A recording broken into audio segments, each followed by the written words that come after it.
আসসালামু আলাইকুম, বিসমিল্লাহির রহমানির রহিম। সুপ্রিয় শিক্ষার্থীবৃন্দ, তোমরা যারা সপ্তম শ্রেণীতে পড়ো, তোমাদের ইসলাম শিক্ষা বই থেকে পাঠ 14 নৈতিক গুণাবলী বিষয়ক 3টি হাদিস নিয়ে আলোচনা করব। মানবপ্রেম ও পরমত সহিষ্ণুতা 2টি মহৎ গুণ।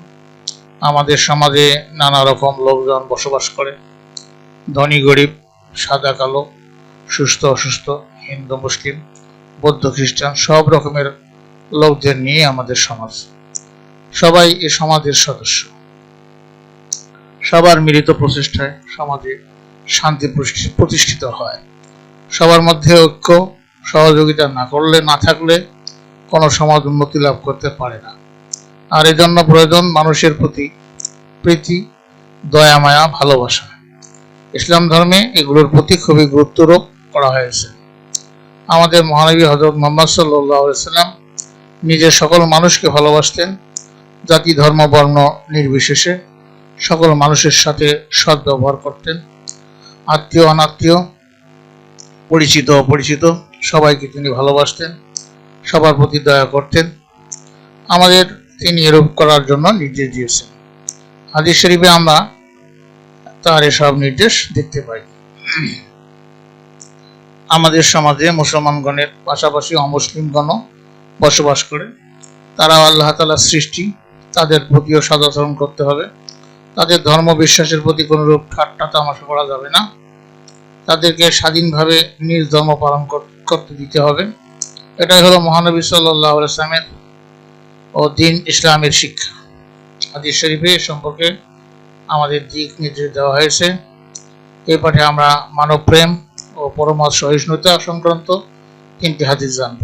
হাদিস নম্বর 1, বিসমিল্লাহির রহমানির রহিম। লা ইয়ারহামুল্লাহ মান লা ইয়ারহামুন নাস। যে মানুষের প্রতি দয়া প্রদর্শন করে না, আল্লাহ তাআলাও তার প্রতি দয়া করেন না। সহিহ বুখারী, সহিহ মুসলিম শরীফের হাদিস। শিক্ষা হলো, পৃথিবীর সকল মানুষ মহান আল্লাহর সৃষ্টি, সকলের প্রতি সদাচার করতে হবে। জাতি ধর্ম নির্বিশেষে সকলের প্রতি দয়া মায়া ভালোবাসা দেখাতে হবে। এমন যেন না হয় যে আমরা শুধু ধনীদের ভালোবাসবো, গরিবদের ভালোবাসবো না। তদ্রূপ মুসলমানদেরকে বাদ দিয়ে শুধু মুসলিমদেরকে সাহায্য সহযোগিতা করাও ঠিক নয়, বরং প্রয়োজন অনুসারে সকলের প্রতি দয়া ভালোবাসা সহযোগিতা করতে হবে। তাহলে আল্লাহ তাআলা খুশি হবেন এবং আমাদের প্রতি দয়া করবেন। সকল মানুষকে ভালোবাসা শ্রদ্ধা করাই এই হাদিসের শিক্ষা।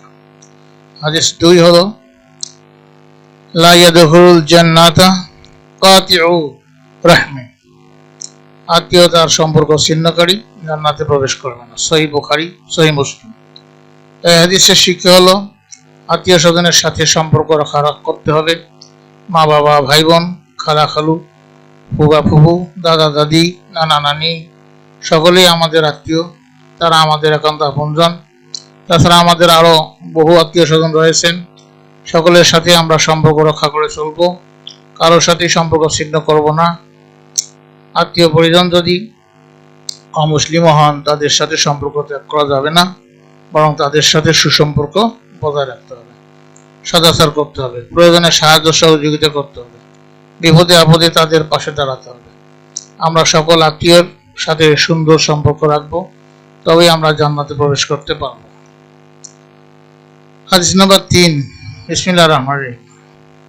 আলা মান জালামা মুআহিদান আও ইনতাফাদাহু আও কাল্লাফাহু ফাওকা তাকাতিহি আও আখাযা মিনহু শাইআন বিগাইরি তিবি নাফসিন ফাআনা হাজিজুহু ইয়াউমাল কিয়ামাহ। তার অর্থ হলো, সাবধান, কেউ যদি কোনো জিম্মির প্রতি জুলুম করে অথবা তাকে তার অধিকার থেকে কম দেয়, কিংবা ক্ষমতা বহির্ভূত কোনো কাজ তার উপর চাপিয়ে দেয়, বা জোরপূর্বক তার থেকে কোনো মালামাল নিয়ে যায়, তাহলে কিয়ামতের দিন আমি তার জিম্মির পক্ষ অবলম্বন করব। আবু দাউদ শরীফের হাদিস। শিক্ষা হলো, মুসলিম অমুসলিম সকলেই এই দেশের নাগরিক। মুসলিম অমুসলিমদের প্রতি কোনরূপ অন্যায় অত্যাচার করা যাবে না।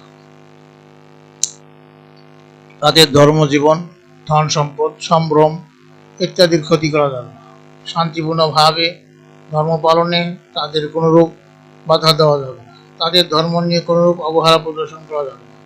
তাদের সাথে উত্তম আচরণ করতে হবে। তাদের প্রতি সহিষ্ণুতা, সহমর্মিতা প্রদর্শন করতে হবে। কেননা তাদের প্রতি অত্যাচার করলে, কষ্ট দিলে স্বয়ং নবী করিম সাল্লাল্লাহু আলাইহি সাল্লাম কিয়ামতের দিন আমাদের পক্ষে সুপারিশ করবেন না। আর মহানবী সাল্লাল্লাহু আলাইহি সাল্লাম কারো পক্ষে সুপারিশ না করলে তার ধ্বংস অনিবার্য। সুতরাং আমরা সকল মানুষকে ভালোবাসবো, কাউকে কষ্ট দেব না, কারো প্রতি অত্যাচার নির্যাতন করব না, সমাজের সকলকে ধর্ম পরিচয় নয় বরং মানুষ হিসেবে বিবেচনা করে সকলের সাথে সদ্ভাব বজায় রাখবো। প্রিয় শিক্ষার্থীবৃন্দ, তোমাদের বাড়ির কাজ হলো তোমরা এই পাঠে উদ্বুদ্ধ বা উদ্ধৃত হাদিস 3টি অর্থসহ মুখস্থ করবে।